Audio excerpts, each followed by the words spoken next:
¿Por qué cree usted que la elección de un presidente de la República en Francia tiene trascendencia mundial? ¿Por qué hasta en México se le ha dado seguimiento?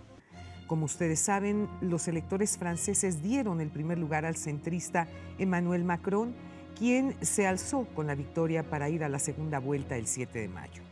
Macron y su partido En Marcha implica una postura abierta a la inmigración, una apuesta por la integración regional a través del fortalecimiento de la Unión Europea y una política económicamente liberal. ¿A quién no quieren? A Marine Le Pen, una abogada ultraderechista del Partido Frente Nacional, que en el pasado fue encabezado por su padre Jean-Marie Le Pen, cuestionado por sus opiniones cargadas de antisemitismo. Sus propuestas direccionan el miedo al terrorismo y los resultados de una crisis migratoria que afecta a toda Europa. Las elecciones francesas son el tema que analizaremos esta noche, toda vez que tiene en zozobra a casi todo el mundo por sus latentes efectos colaterales. Quédese conmigo esta noche. El programa va a estar muy bueno. Esto es Frente a Frente, periodismo con responsabilidad. Comenzamos.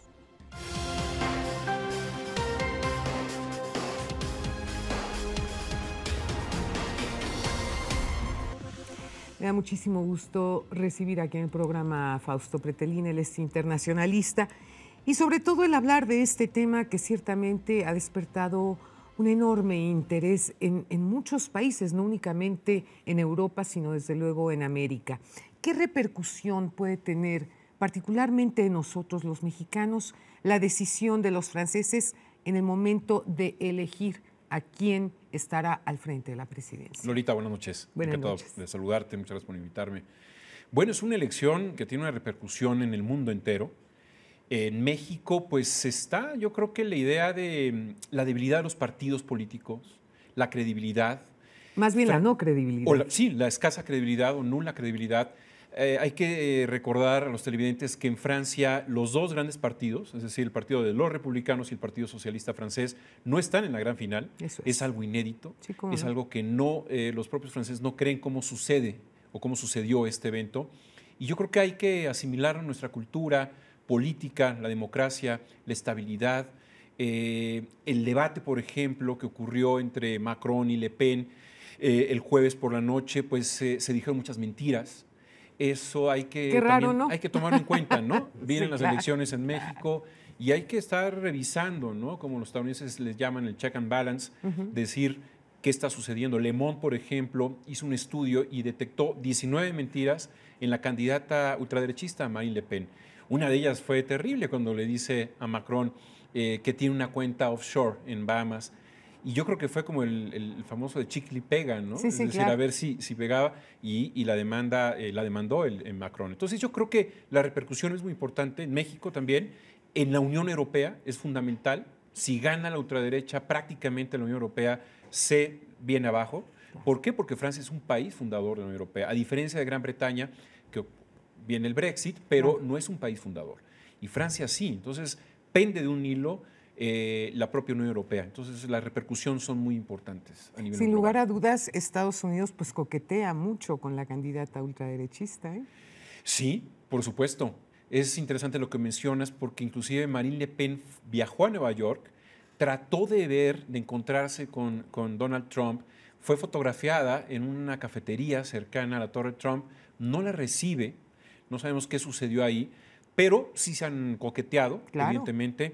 Y si tú te fijas, Barack Obama le dio el apoyo, grabó un video, le dio el apoyo a Emmanuel Macron. Sí, claro. Entonces, esta confrontación Trump-Obama con el Obamacare y demás, pues es llevada a Francia, porque en realidad pues, sí hay similitudes, yo diría, entre Marine Le Pen y Donald Trump. Similitudes sobre todo en nacionalismo, ¿no? Esa vieja visión de regresar al pasado, pensando que todo pasado fue mejor que el futuro. Y esa es la venta de Marine Le Pen, en realidad. Pero eso significa no estar actualizado, creo yo, con todo respeto, ¿no? Porque la realidad que vive Francia hoy en día y la realidad que vive los Estados Unidos hoy en día, pues ya no tiene mucho que ver con lo que pasó hace algunos años. Yo siempre digo, Lolita, que estamos viendo como un efecto en donde el planeta Tierra empequeñece de tamaño y estamos hombro con hombro, ¿no? ¿Eso qué significa? Que hay una revolución tecnológica, hay evidentemente una revolución comercial, y la Unión Europea es el mejor ejemplo, Lolita, ¿no? Es decir, Francia y Alemania, que en el siglo pasado sostuvieron guerras Sí, cómo no. muy Muy duras. cruentas, claro. Después de la Segunda Guerra Mundial se sentaron, negociaron y dijeron, ya no queremos que la próxima generación se enfrente a una guerra, ¿no? Entonces, lo mejor es poner parte de nuestra soberanía en una cesta común. Y qué mejor que las materia, por ejemplo, para hacer las armas, ¿no? El carbón y el acero, que así se fundó la Unión Europea. Y posteriormente la moneda, el euro. Claro. ¿No? Es decir, es una parte de la soberanía. Cuando uno cede la moneda nacional, está cediendo soberanía. Sí, sí, Hay sin regiones, Lolita, como en México, que a lo mejor esta palabra de cesión de soberanía es mal entendida, es algo negativo, es algo peyorativo, ¿no? Sin duda. Es entregar el alma nacional. Y no necesariamente, ese es el ángulo diverso que en donde Europa se analiza, es el contrario, es provocar la paz, generar la paz hacia el futuro a través de una economía común, de una moneda común, de un mercado común. Por eso la libre circulación entre los países del famoso Schengen, que es un tratado precisamente que habla eso, echar abajo las fronteras. Ahora bien, viene la segunda vuelta. ¿Tú quién crees que va a ganar? Va a ganar seguramente Emmanuel Macron. Por dos aspectos. Yo diría, primero, yo creo que hay que aplaudir a las encuestas porque en la primera vuelta le dieron con una exactitud maravillosa. Hay que traer esas encuestadoras a México, porque las de aquí no le atinan a ninguna. Sí, después de las fallas en Estados Unidos, de Gran Bretaña, pues bueno, encontraron. Pero lo más importante y el segundo elemento es la enorme agresividad de Marine Le Pen. Eso es. Ella se vende como algo nuevo, pero en realidad su partido tiene ya muchos años, tiene prácticamente desde 1973, cuando lo funda su padre, Jean-Marie Le Pen. Ella comete el error de subirse a esta inercia de Donald Trump, del Brexit, ¿no? Cuando la cultura francesa es muy distinta a la estadounidense. Sin duda. Y ya tienen elementos en la mano, en el caso de Donald Trump, las enormes mentiras que dijo, los enormes fracasos que ha tenido, ¿no? A lo largo de sus primeros 100 años de gobierno, y sobre todo, lo más importante, los 100 días, y lo más importante, el odio, ¿no? Es decir, tratar de haber cerrado las fronteras para 7 naciones, ¿no? Eso fue totalmente absurdo, que se lo echó abajo un juez, y eso creo que los franceses lo asimilan muy bien. Es una copia de Donald Trump, habla también de nacionalismo comercial, ¿no? Que hay que consumir lo nacional. Lo que el país produce. Sí, cuando la verdad es que en términos económicos, desde David Ricardo, el británico, la ventaja comparativa lo que demuestra es que cada país no puede producir todo. No puede producir televisiones, jitomates, guayabas, pantalones, bicicletas. Sí, bueno. No, hay que especializarnos en lo que somos buenos, ¿no? Yo creo que ese es el gran error de Marine Le Pen. Es un discurso, si analizamos el debate que sostuvo hace unos días con Macron, es un discurso apocalíptico, de tipo una película gore, ¿no? De terror. Y eso creo que en términos de una venta política hacia adelante, hacia el futuro, es totalmente un fracaso. No, bueno, además otro dato interesantísimo, el ataque que ha tenido hacia el candidato por el hecho de estar casado con una mujer que fue su maestra y que le lleva 20 y tantos años. Sí. Es decir, resulta inconcebible, ¿no?, que sea una mujer precisamente quien ataca a otra mujer única y exclusivamente porque la señora se casó con el señor. Sí. Es decir, eso me parece verdaderamente terrorífico, ¿no? Eso habla de que hay del nivel. En un molde, ¿no? Es decir, una persona se tiene que casar, un hombre con una mujer, y el hombre tiene o debe tener 3, 4 o 5 años más que ella. Sí, ¿no? Porque si cualquier cosa que sale de ese parámetro, entonces están mal. Algo anda raro, ¿no? No, bueno. Algo anda raro. Entonces, sí, evidentemente. Ahora, Lolita, yo creo que sí es importante dimensionar que llegó a la segunda vuelta. Sin duda. ¿Qué sucede en Francia para que una ultraderechista llegue a la segunda vuelta, ¿no? Pues lo mismo que pasa en muchos otros países, que, vamos, esa es mi percepción personalísima, sí. que hay esta actitud socavada, ¿no? Que en el momento en que tienen a una lideresa o a un líder que habla precisamente de estas situaciones es cuando todo se destapa. Claro, eso es un fenómeno importante, ¿no? Porque se sienten que tienen ya un representante, una voz que los represente a ellos, ¿no? Yo creo que ha aprovechado muy bien Marine Le Pen. Yo creo que hay que hablar lo positivo, ¿no? De lo poco de ella. A ver, yo creo que ha aprovechado la enorme crisis de los dos grandes partidos políticos. Ha aprovechado el fracaso de François Hollande. François Hollande tiene 12% de popularidad en su país. Qué tremendo, ¿eh? Pero jugó una carta muy importante, Lolita. Hace un año habló con Macron y le dijo, ¿sabes qué? El Partido Socialista va al despeñadero, se va a acabar esto, hay que saltar del barco, saltó Macron y de alguna forma juega un rol importante porque el Partido Socialista se perdió y ahora Macron va a retomar un poco del plan ideológico del Partido Socialista, ¿no? Es liberal en economía. El Partido Socialista francés con Hollande, digamos que traicionó su plan ideológico que Hollande hace 5 años vendió a los franceses y con ese plan le ganó a Sarkozy. Y eso los franceses no se lo perdonan a Hollande. Sí. Entonces, jugó una carta maestra, aventando o más bien apoyando a Macron. Y eso, pues bueno, vamos a ver si le reditúa, ¿no? Y sin embargo, fíjate que yo creo que aquí hay un punto muy interesante. Yo estaba en Europa precisamente cuando se suscitó el ataque terrorista en París. Sí.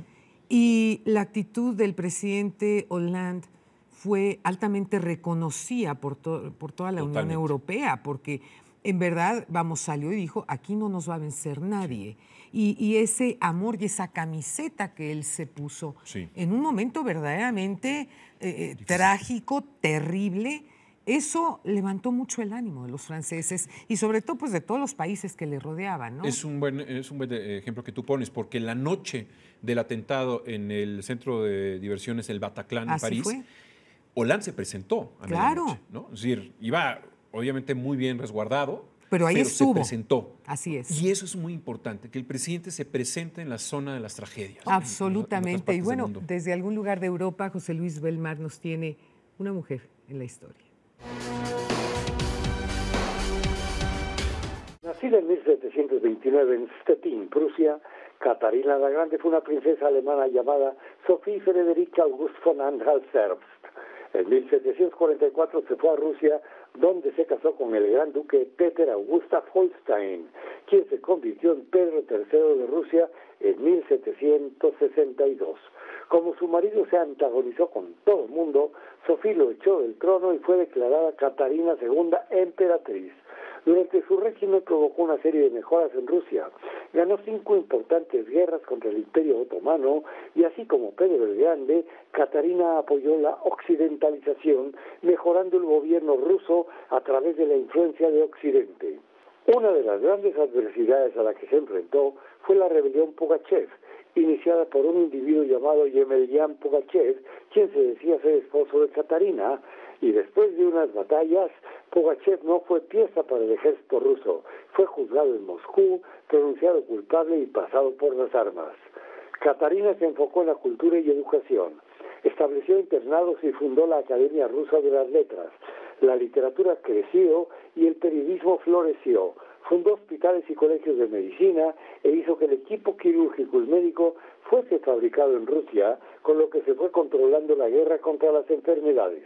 Cuando Catarina se preparaba a combatir Francia durante la Revolución Francesa, sufrió un ataque cerebral y murió en 1796. Hizo tanto por Rusia que fue llamada más veces Catarina la Grande y no Catarina II. José Luis Belmar presentó para Frente a Frente a una mujer en la historia, Catarina la Grande.